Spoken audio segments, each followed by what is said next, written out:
जो सरकार एक साथ 6 राज्यों में चुनाव नहीं करा पाती है, अब वो एक साथ चुनाव कराने जा रही है। जो सरकार एक साथ 2 शिफ्ट में युवाओं की परीक्षाएं नहीं करा पाती है, अब एक साथ चुनाव कराने जा रही है। हम बात कर रहे हैं वन नेशन वन इलेक्शन की, यानी एक देश एक चुनाव, जिसकी तैयारी मोदी सरकार ने शुरू कर दी है। आने वाले कई सालों में लोकसभा और विधानसभा के चुनाव एक साथ होंगे। लोकसभा में 17 दिसंबर 2024 दिन मंगलवार को वन नेशन वन इलेक्शन विधेयक रखा गया। विपक्ष के सांसदों ने इसे संविधान पर प्रहार बताया, तो सरकार की ओर से वन नेशन वन इलेक्शन को जनहित में बताया गया है। सरकार की ओर से एक साथ चुनाव कराने के अनगिनत फायदे बताए जा रहे हैं। विपक्ष के सांसदों की ओर से अनेकों अनेक खामियां बताई जा रही हैं। विपक्ष वन नेशन वन इलेक्शन को बीजेपी का चुनाव जीतने का जुगाड़ बता रहा है।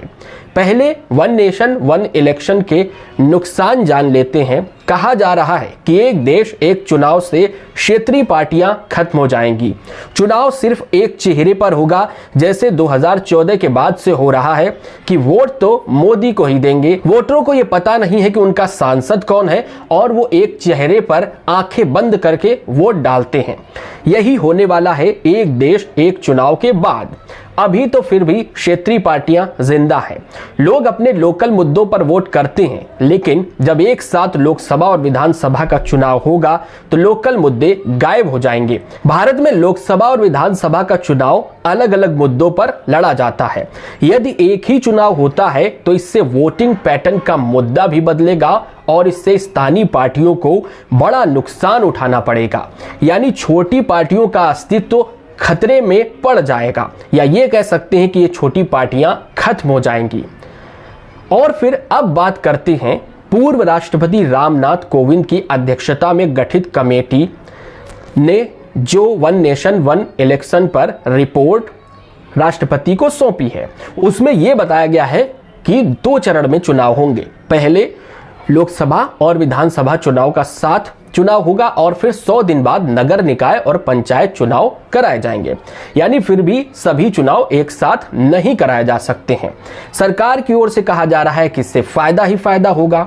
एक देश एक चुनाव कराने से केंद्र के राजकोष की बचत होगी, क्योंकि हर 5 साल में लोकसभा चुनाव और साथ साथ ही 5 साल में विधानसभा चुनाव अलग अलग होते हैं, तो मोटा खर्चा होता है। एक ही समय पर चुनाव होंगे तो राजकोष की बचत होगी।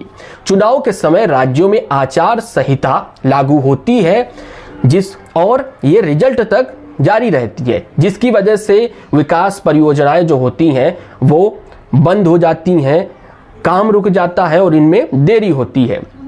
एक देश एक चुनाव से कोई योजना रुकेगी नहीं, विकास कार्य चलते रहेंगे। चुनाव के दौरान अक्सर जांच एजेंसियों की ओर से काले धन के उपयोग को लेकर आरोप लगते हैं।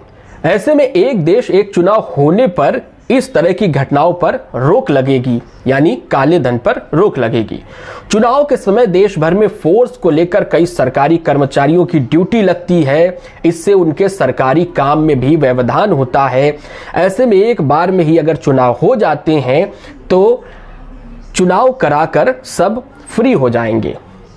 लेकिन संविधान के जानकारों का कहना है कि एक देश एक चुनाव का मुद्दा व्यवहारिक ही नहीं है। इसके लिए आधार ये होना चाहिए कि देश की सारी विधानसभाएं एक साथ भंग हो, जो संभव नहीं है।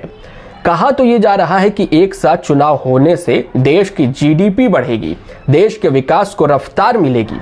भारतीय लोकतंत्र और चुनावी प्रक्रिया की तुलना बाहर के देशों से की जा रही है कि वहां एक साथ चुनाव होता है, लेकिन भारतीय लोकतंत्र की तुलना अमेरिका से नहीं हो सकती है, ना ही फ्रांस से और ना ही स्वीडन जैसे देशों से। भारत दुनिया का सबसे बड़ा समावेशी लोकतंत्र है। ऐसे में अगर बराबरी करने के लिए एक साथ चुनाव कराना है तो हम उनकी बराबरी नहीं कर सकते हैं। लेकिन फिर भी मोदी सरकार एक देश एक चुनाव कराने पर अड़ी हुई है।